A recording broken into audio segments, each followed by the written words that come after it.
नमस्कार दोस्तों, आप सभी लोग कैसे हो। आशा करता हूँ सभी लोग बहुत ही अच्छे होंगे। तो फिर थंबनेल देख करके आप सभी लोग जान गए हैं कि आज का अपना टॉपिक क्या होने वाला है। जी हाँ, चोल प्रशासन, जो कि टीजीटी, पीजीटी और नेट हिस्ट्री जितने भी जो हिस्ट्री से रिलेटेड क्वेश्चन आते हैं कंपटीशन में, ये उनमें बहुत पूछा जाता है। और सबसे ज़्यादा इम्पोर्टेंट है इसका स्थानीय स्वशासन क्या था, इसकी ये कैसी प्रणाली थी, आज हम इस पर भी चर्चा करेंगे। बेहद इंपॉर्टेंट टॉपिक होने वाला है, पूरा वीडियो जरूर देखें। तो बात करते हैं चोल प्रशासन के बारे में। दक्षिण भारत का ये वंश था चोल वंश, जिसमें एक से एक महान शासक हुए जिन्होंने एक भारत के दक्षिण पूर्वी एशियाई देशों तक अपने संस्कृति का जो है एक प्रचार प्रसार किया और श्रीलंका को भी अपने अधिकार में किया। ठीक है, तो देखते हैं, पहले थोड़ी सी बात करते हैं। यहाँ पर राजतंत्रात्मक शासन प्रणाली थी। ये तो कोई बताने वाली बात नहीं है, लेकिन फिर भी मैंने लिख दिया। राजतंत्रात्मक शासन प्रणाली थी जिसमें राजा ही सब कुछ होता है, मतलब कि केंद्रीय मतलब कि सारी शक्तियां जो है राजा के ही अधीन होती हैं। ठीक है, चाहे वो कार्यपालिका वाली हो, चाहे वो न्यायपालिका हो, चाहे व्यवस्थापिका हो, सारी शक्तियां इसी के ही अधीन होती हैं। और चोल प्रशासन के जो राजा हुए हैं, मतलब कि चोल वंश के जो राजा हुए हैं, उनकी उपाधि हुआ करती थी त्रिलोक सम्राट, चक्रवर्ती गल और उदयन जैसी उपाधियां ये लोग धारण करते थे, है ना। जब जहां तक बात होती है कि राजतंत्रात्मक शासन प्रणाली थी, तो कुछ ज्यादा ही देखने को यहाँ पर मिलता है, क्योंकि इस वंश में जो राजा हुए हैं, जो रानियां हुई हैं, मृत्यु के बाद उनकी जो मूर्तियां होती थी वो मंदिरों में स्थापित होती थी। तो ये किस ओर संकेत करता है कि राजाओं को देवता के तुल्य, देवताओं के समान माना गया था ना। तो ये सही बात है। अब आगे देखते हैं क्या है। इनकी प्रारंभिक राजधानी थी उरैयूर। ठीक है, उरैयूर थी, और विजयालय द्वारा 9वीं शताब्दी में तंजावुर को राजधानी बनाया गया। ओके, उसके बाद बात करते हैं राजेंद्र चोल के बारे में। राजेंद्र चोल भी एक प्रसिद्ध शासक हुए हैं चोल वंश के। तो राजेंद्र चोल के द्वारा गंगैकोंड चोलपुरम को राजधानी बनाई जाती है। और एक चीज इसमें जो फैक्ट आपको बताने जा रहा हूं वो है कांची के बारे में। कांची जो है, जब तक चोल वंश का शासन था उस पूरे दौरान जो है ये उपराजधानी बनी रही। क्या? कांची, चोल वंश की उपराजधानी। उसके बाद राजा जो होता था वो शासन का केंद्र बिंदु होता था। उसकी मंत्रिपरिषद हुआ करती थी, मंत्रिपरिषद से वो सलाह मंत्रणा किया करता था। अब उसकी सलाह मंत्रणा को राजा चाहे माने या ना माने, ये उसके ऊपर डिपेंड करता था ना। तो राजा जो था शासन का केंद्र बिंदु था, और राजा के द्वारा जो राजाज्ञा निकाली जाती थी उसको लिपिबद्ध कौन करता था? वो करता था ओलय। देखिए, चोल प्रशासन में कुछ शब्द ऐसे हैं जो कि बहुत टिपिकल है, जल्दी याद नहीं होते, और क्वेश्चन भी यही से ही बनते हैं।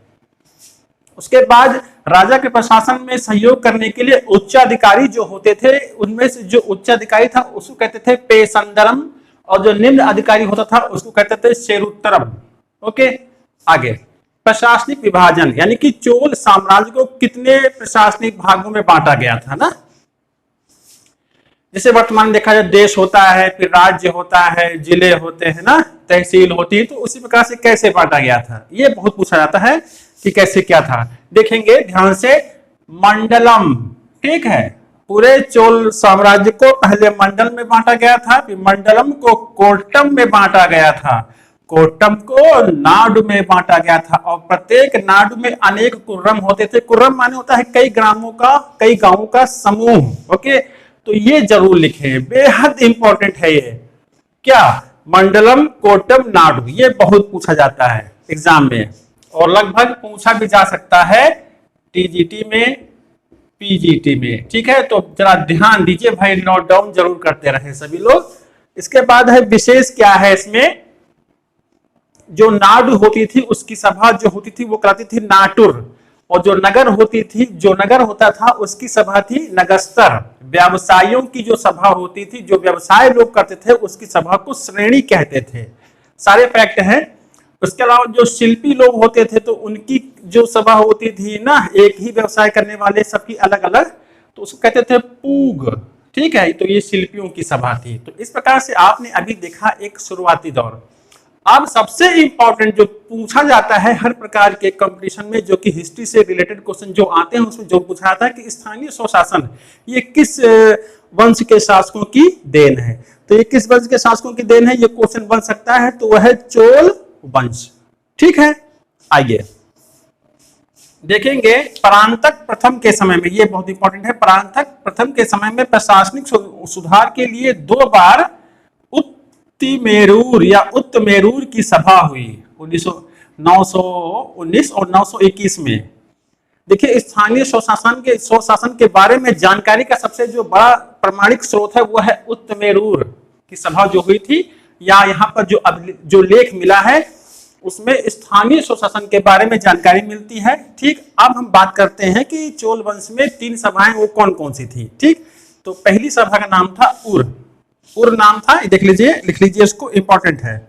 ये एक साधारण ग्राम सभा होती थी, ठीक है, और जो उसकी कार्यकारिणी समिति होती थी उसको कहते थे अलुंगड़म। क्या कहते थे? अलुंगड़म। इसे बहुत पूछा जाता है, नोट डाउन करते रहे। इसका प्रमुख कार्य था भूमि अधिग्रहण करना, कब्जे में करना, कर मुक्त करना किसको? भूमि को, या लगान वसूलना जमीन से, ये इसका काम था। ठीक है, तो ये तो आपका हुआ उर क्या होता है। ठीक है, अब दूसरा है ग्राम सभा। इस सबसे इंपॉर्टेंट चीज यहीं पर आपको देखने को मिलेगी। मूल रूप से ये अग्रहारों ब्राह्मण बस्तियों की सभा थी, ध्यान रखेंगे। और ये वारियम, अब आया वारियम नामक समितियों के माध्यम से शासन करती थी क्या? ग्राम सभाएं। ठीक है, वारियम नामक समितियों के माध्यम से। ये समितियां बहुत सारी होती थी, आज उस पर भी हम बात करेंगे। इसके सदस्य जो होते थे वो पेरू मक्कल कहलाते थे, पेरू मक्कल कहलाते थे, इस बात का ध्यान रखेंगे। अच्छा, अब देखते हैं क्या बात करते हैं इसमें, सदस्य योग्यता। अगर हमें वारियम नामक समितियों का सदस्य बनना है तो उसके लिए क्या योग्यता निर्धारित थी, इस पर भी चर्चा कर लेते हैं।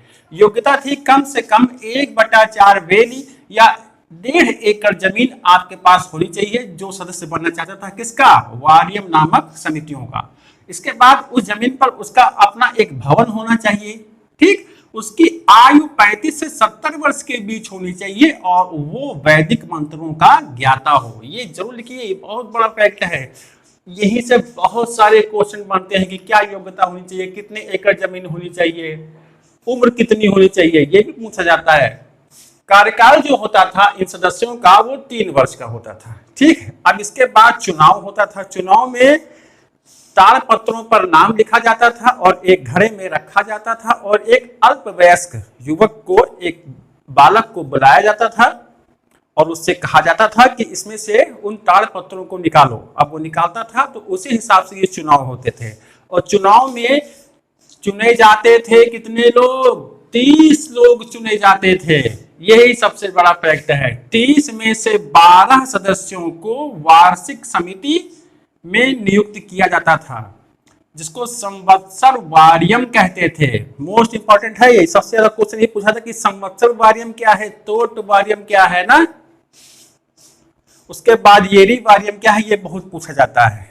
और 12 जो सदस्य होते थे उनको उद्यान समिति के लिए नियुक्त किया जाता था। उद्यान समिति को तोट वारियम कहते थे।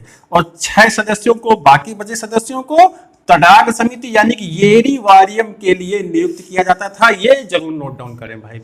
30 में से 12 12 6 है ना। तो 12 जो थे वो संवत्सर वारियम के लिए होते थे, 12 जो होते थे वो तोट वारियम के लिए होते थे, और जो 6 होते थे वो येरी वारियम के लिए होते थे। तो कंपटीशन में क्या होता है एग्जाम में से, टीजीटी वगैरह में, तो ये नहीं पूछा जाता है, ये नहीं पूछा जाता है, नाम ये पूछे जाते हैं। थोड़ा ये नाम टिपिकल है ना, तो यही याद करने में प्रॉब्लम होती है। बच्चे यहीं पर कंफ्यूज होते हैं कि तोट वारियम क्या है, येरी वारियम क्या है, संवत्सर वारियम क्या है।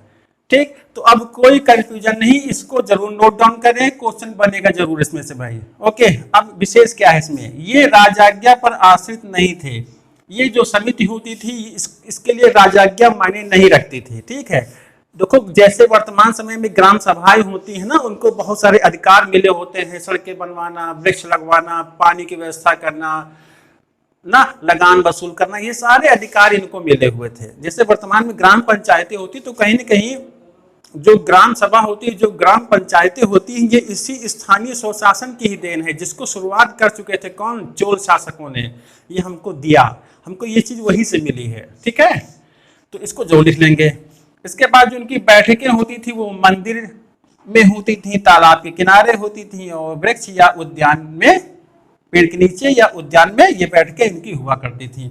इसके बाद जो लास्ट सभा आती है वो आती है नगरम, यानी कि ये व्यापारिक केंद्रों के प्रबंध हेतु सभा होती थी। इसका पूरा पूरा काम केवल क्या था, व्यापारिक गतिविधियों पर नजर बनाए रखना। तो सबसे इंपॉर्टेंट इस टॉपिक में है आपका ये ग्राम सभा वाला, है ना। सदस्य योग्यता क्या होनी चाहिए, स्थानीय स्वशासन में जो समितियां बनती थी उसको वारियम कहते थे। 30 सदस्यों में से जो 12 6 इनको कौन कौन सा जो है किस किस समिति में 12 लोग और 6 लोग होते थे। तो इस प्रकार से आप लोग को ये जरूर बना लेना है और सारे के सारे फैक्ट मैंने आप लोग को, और ये मंडलम कोटम नाडु जरूर याद करें, ये पूछा जाता है एग्जाम में। ठीक, तो कैसा लगा आज का मेरा ये टॉपिक, आज का ये वीडियो। आशा करता हूँ बहुत ही हेल्पफुल रहेगा जो कि तैयारी करने वाले बच्चे हैं, टीजीटी पीजीटी और नेट हिस्ट्री वाले या जीएस वाले भी। तो कमेंट बॉक्स में कमेंट करिए। मिलते हैं आपको नेक्स्ट वीडियो में। धन्यवाद।